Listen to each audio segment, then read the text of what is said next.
Hello, everybody. Good afternoon. I hope you're having a great day. I'm so excited today. We are going to be talking about origin and destination and kind of rethinking this concept. So, I'm Valerie Leffler. I'm the founder and executive director of a nonprofit called Feonix Mobility Rising, and our mission is mobility solutions for the health and well being of every person in every community. And today I'm really excited to talk to you about this concept of, how we think about transportation and also transportation logistics. So often in this field as professionals, we're thinking about origin and destination from a curb to curb perspective. So where the bus stop is, where we can drop folks off with the Uber or a taxi.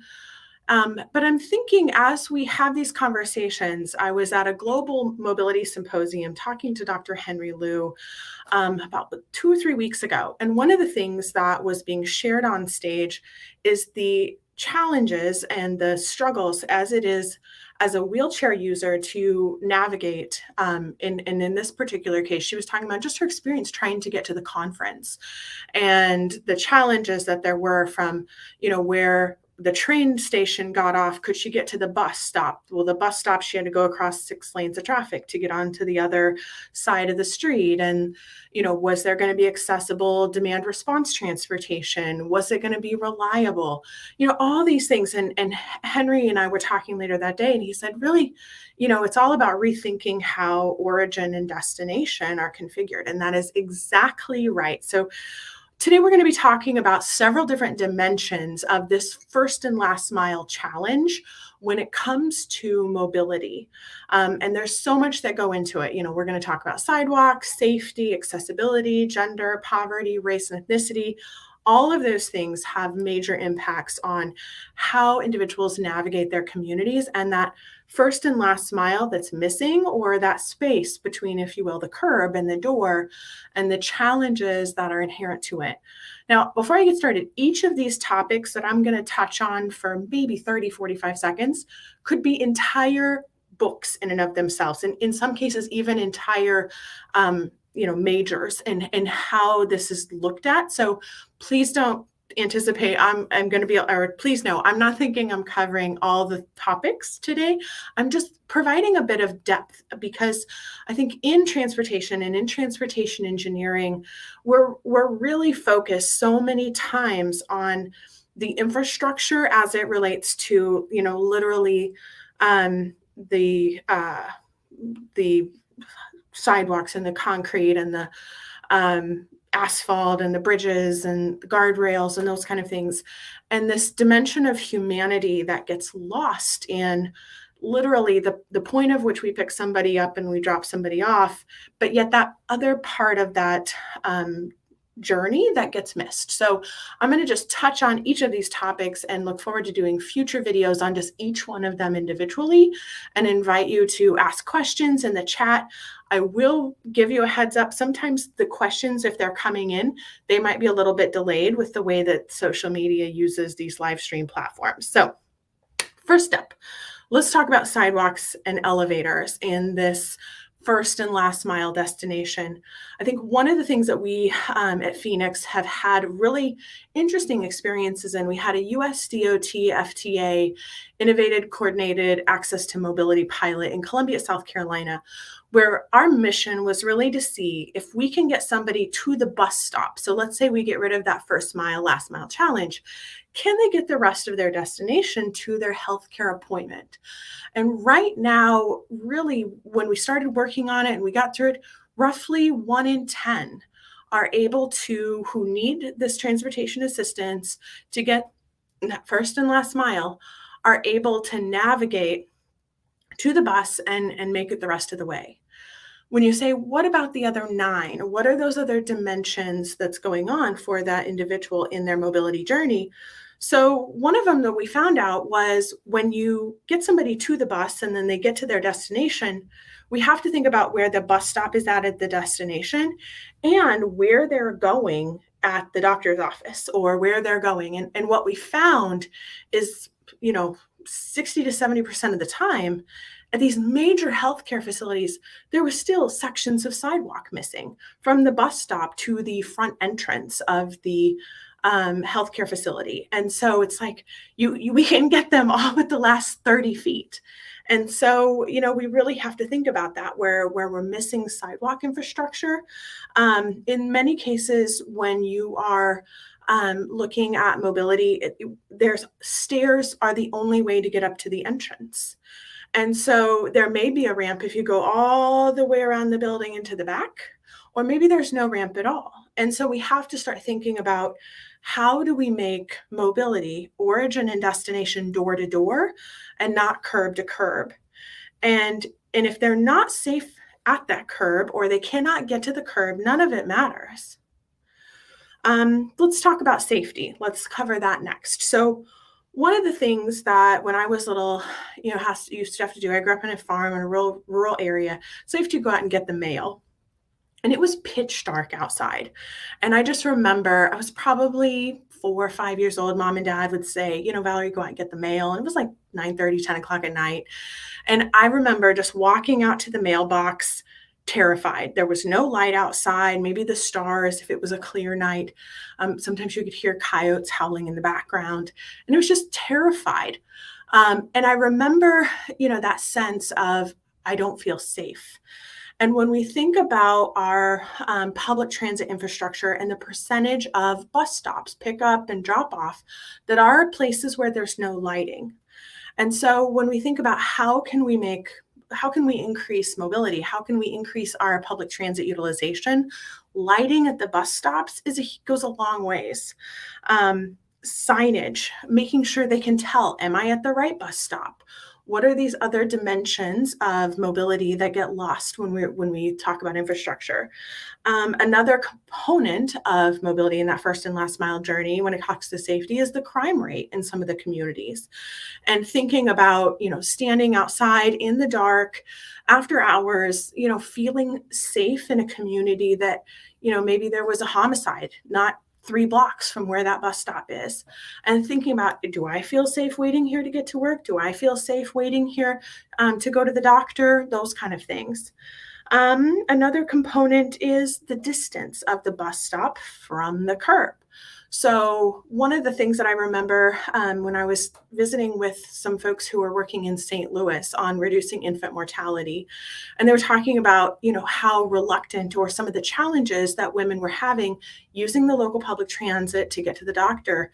And they were sharing, some of the bus stops and some of the bus stops are so close to the curb. And if I'm a single mother and I have a child with me or a young toddler, and I'm literally feet from the edge of the bus stop and there's nowhere to go, or at feet from the edge of the road, that's a major challenge, right? That's a safety risk. And sometimes buses might not come every 30 minutes. So my kids are teenagers now, but if they were young children and we're trying to spend, 15, 20 minutes trying to harangue 2 toddlers from not going out into traffic, that's exhausting, stress-inducing, and terrifying. And so the placement of these bus stops and the distance from the side of the road was a major concern for women who are trying to use the public transit to get to the doctor. And then we always talk about this, but on-time performance, the sense of reliability about the public transit to know I'm going to get there. So these are just some key elements when we talk about mobility, first and last mile. Even if there's a bus stop and the bus comes, these are so many different dimensions of mobility in that first and last mile that frequently can get lost in the conversation. Let's talk about accessibility. I talked a little bit about this with the kind of as we got started, but not only about do we need sidewalks and do the sidewalk infrastructure need to be more robust, but we also need to make sure there's curb cuts. And that if somebody is using a wheelchair to get to and from their destination, they can actually get from the edge of where the ramp will let them off to their next destination, even to the next bus stop across the street. It's very dangerous. Another component that we need to think about is crosswalks. Are they lit? Is there signage? Is there signage if somebody is visually impaired to know that this is a crosswalk, or that there's signage or to let the drivers know that they need to slow down? And then just crossing the lanes of traffic to get to the other side. I remember recently I was taking a public transit trip in a very urban community, and we were at the end of the route, and the bus driver's like, "Okay, everybody get off." And we were like, okay, well, so we had to go from literally one side of the street to the other, but it was 6 lanes of traffic at night, and it was very busy. And so here you are crossing these traffic at night, not sure where you're at. And in some cases that can be very scary. And you need to make sure that there's plenty of time.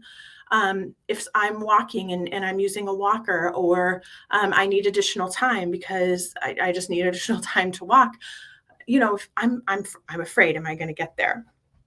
All right, so let's talk about gender. So a lot of people are like, what do you mean? Why would gender have anything to do with origin and destination?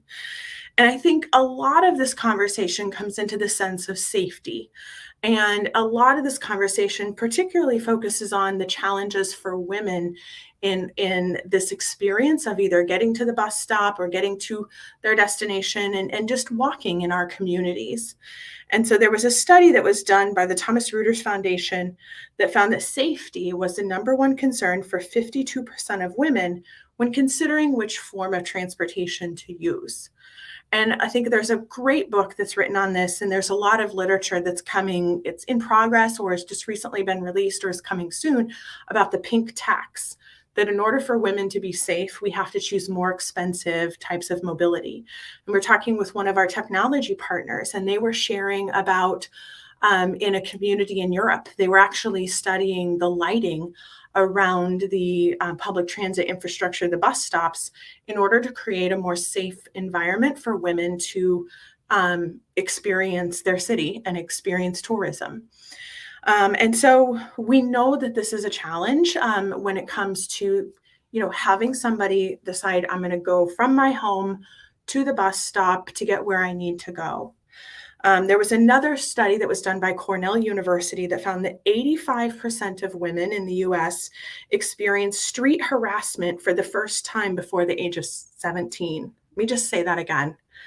85% of women in the US experienced street harassment for the first time before the age of 17, and 67% before the age of 14. So critical to think about this because, my daughter is 13 years old. She's going to be 14. And to think about, as a parent, not only worrying about, saying, okay, I'm worried about myself, I'm worried about my children. Would I let my children go around and travel to and from their place of where they need to go to school, so on and so forth? There's a lot of communities where children are taking the bus to school, where the city bus to school. And it's like, are they safe? Have we created an inclusive community? David, thank you so much for your question. Yes, this live cast is going to be shared on YouTube and on LinkedIn. So thank you so much for joining us. Absolutely. We'd be happy to share it. Okay, so talking about gender, now let's talk about poverty, race, and ethnicity. So this is a major challenge and this major issue when we think about how our cities are designed, how our infrastructure is maintained.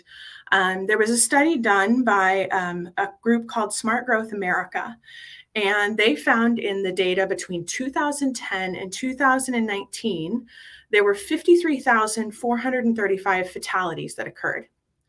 And Black pedestrians were struck and killed at an 82% higher rate than non-Hispanic white people. So let me just say that again. Black pedestrians were struck and killed at an 82% higher rate than non-Hispanic white people. And the fatality rate in our nation's lowest income neighborhoods was nearly twice that of middle income census tracts and nearly 3 times of higher income areas, the survey found. So there's so much that goes into when we think about origin and destination, we need to think about inclusivity in our communities. We need to think about not just keeping the wealthy neighborhoods with good street lighting and sidewalks and proper signage, but we need all communities to have these essential components of transportation. Another study came out, or another part of the study said the lower a metro area's median household income, so now we're really focusing on income, the more dangerous its streets are likely to be for people walking. This is not surprising, right? Given low income communities are less likely than higher income communities to have sidewalks, marked crosswalks, and street design to support safe, slower speeds. And so this is such a critical component of when we think about origin and destination from a door-to-door perspective, not a curb-to-curb perspective, but from a door-to-door perspective. Are our children, are our parents safe getting from their home to their destination, whether they're using public transit and Uber, they're driving themselves, so many different things. I mean, there's tons of energy and time that has went into safety from the perspective of Vision Zero, reducing traffic fatalities. But what about Vision Zero for pedestrian fatalities? What about thinking about how we make our communities more walkable, more livable, safer? And is it the public transit or federal highways responsibility to really take care of this? Who's in charge? So there's so many components that go into our infrastructure, and so often we're so focused in as transportation professionals on the if you will, the hard components of it, the literal concrete, the literal geometric design, those kind of things, literally the bridges. But we forget, and so often, and it's not talked about enough, all the components that need to be there before you even get to the street to make sure that we have safe, livable communities for where we live and where we play and go to school. And so how do we change this? What are some of the things that can be done? So one is inclusive design. So when we are thinking about how we are designing our cities, how we are building out new communities, how we're, putting in new industrial parks and the transportation ecosystem to get people to and from these new industrial communities, when we think about new housing complexes, we need to be thinking and using an inclusive design approach. And if anybody is interested, and I'll post a link to this, Harvard's Graduate School of Design has a lecture called Disability is Certain, Inclusivity is Not. And I'll post a link to that. It's an incredible lecture done by some of the world's foremost experts on and talking about this very topic. And one of the things that they are really referencing when we talk about disability is certain. We are all going to age. We are all going to have bad hips and bad backs and bad knees, or things are going to happen to us. And so how do we make sure that as we are designing our society, as we're designing our communities, we're thinking about inclusivity? Another component of that's so important, and again, needs to be talked about more, is that the leadership at the table when we're talking about improving design, when we're talking about improving safety, when we're talking about mobility, we need to have diverse leadership.